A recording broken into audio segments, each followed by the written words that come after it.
I'm Lee Schilling, and I'm back today with video 5 of this Health 101 series. I'm going to be talking about diabetes. According to the CDC, 29.1 million people in the United States have diabetes. However, about 1 out of 4 also have it in addition and just don't know it. They think that about 27.8% have diabetes and haven't yet been diagnosed. Well, there's a lot you can do about diabetes, and if you don't know about it, then you're not going to be able to do much about it. And that's what our introductory slide sort of indicates, is you got to know what you don't know.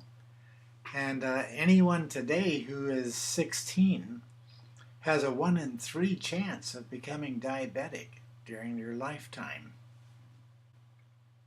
Our bodies need energy to make our heart beat, to help us breathe, to be able to move, and we get that energy from the food that we eat. The food, part of it anyway, gets converted to sugar, and that's our main source of energy. The sugar gets converted into glucose, and that's what gets in our blood.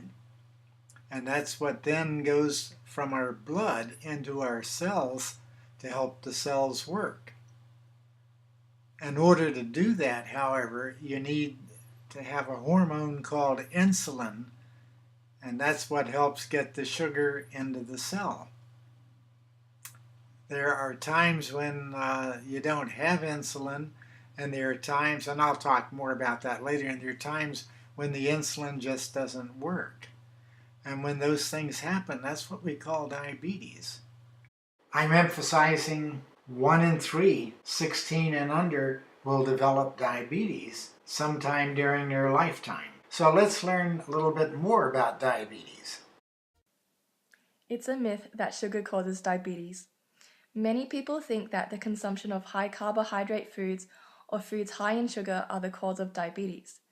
It's easy to think that high blood sugar is caused by sugar, but that's only one part of the equation. Our body needs sugar to function. It's the fuel that powers our movement.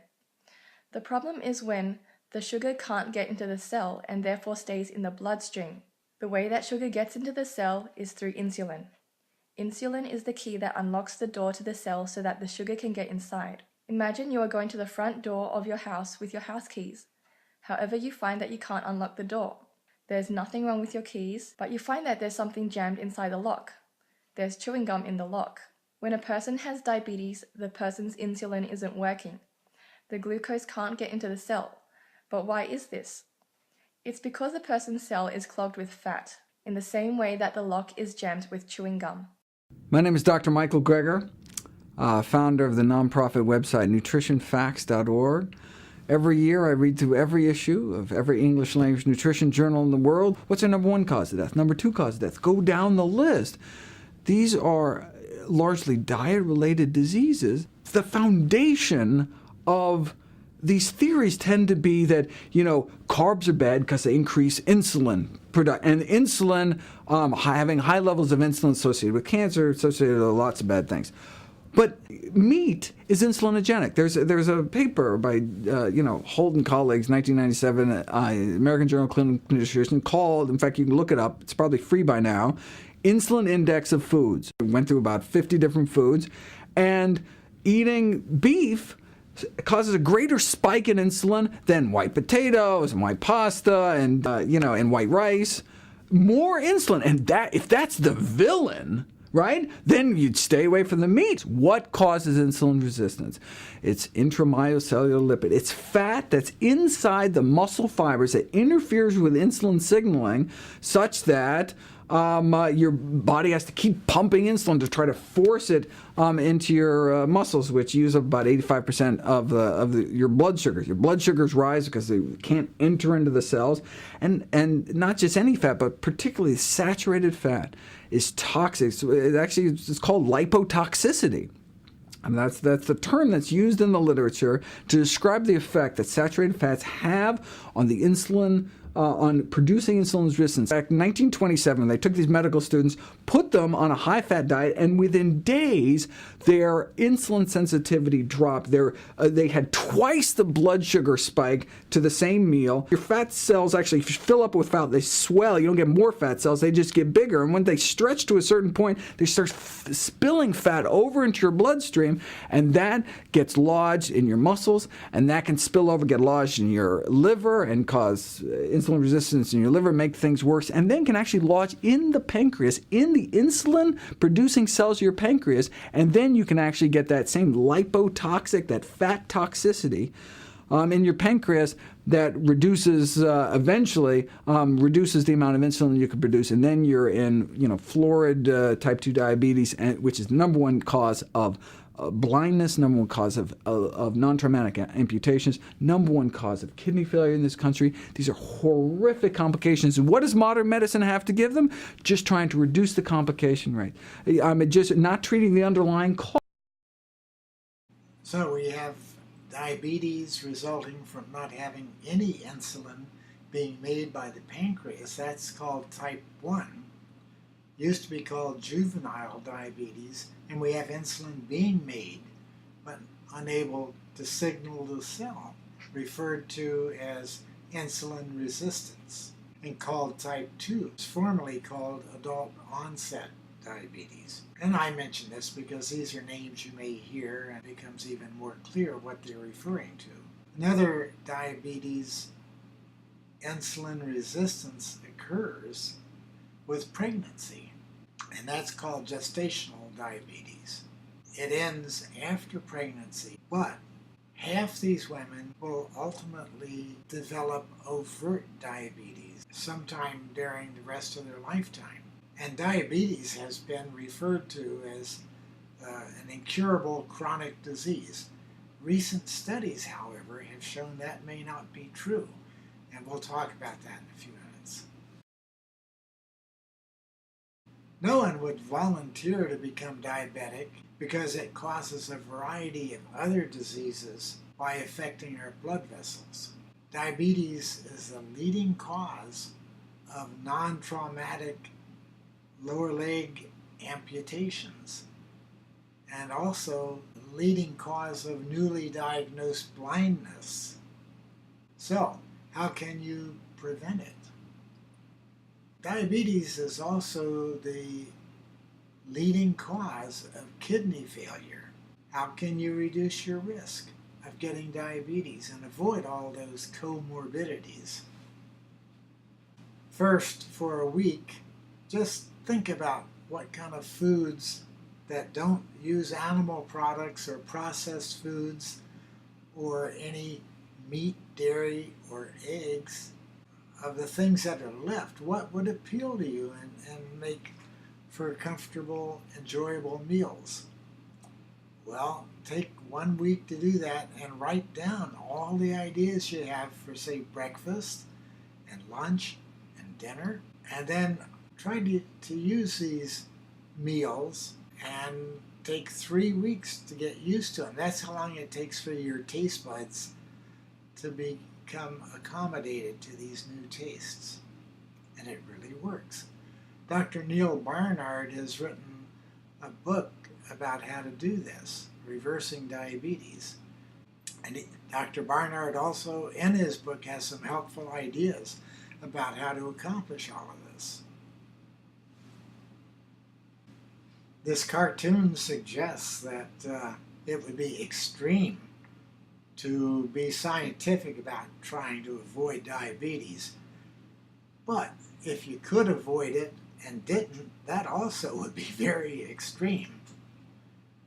What the cartoon doesn't say is that if you didn't eat a lot of meat and dairy and eggs and processed foods, you'd interfere a bit with business.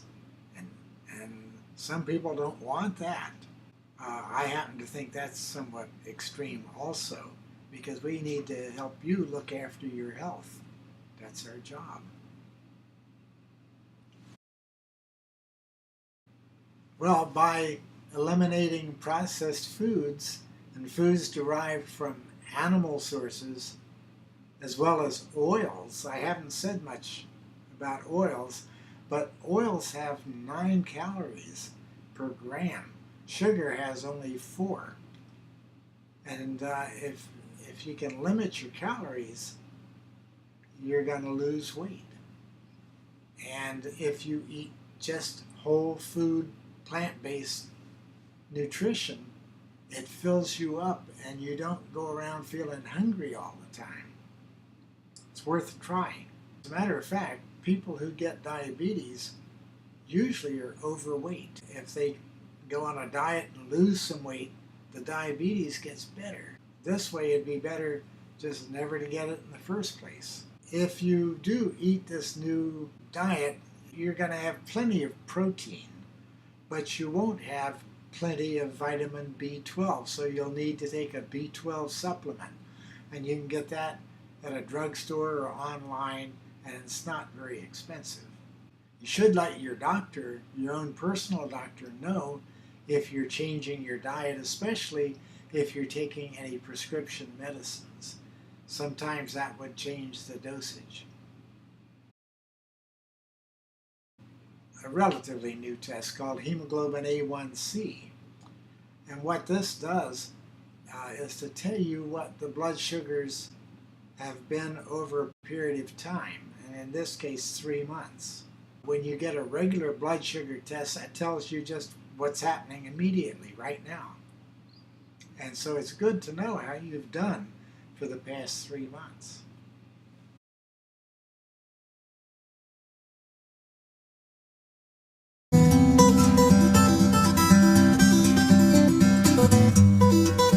Well, what's happened to you? What's happened to your, let's see, your weight? Wow.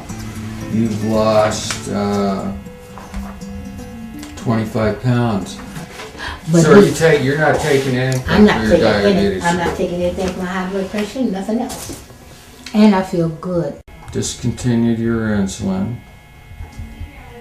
Now, this diet that you learned, where was it? Out in Arizona? It's out in Arizona. Wow. Well, I'm impressed. There's going to be a presentation on raw food here in Sarasota.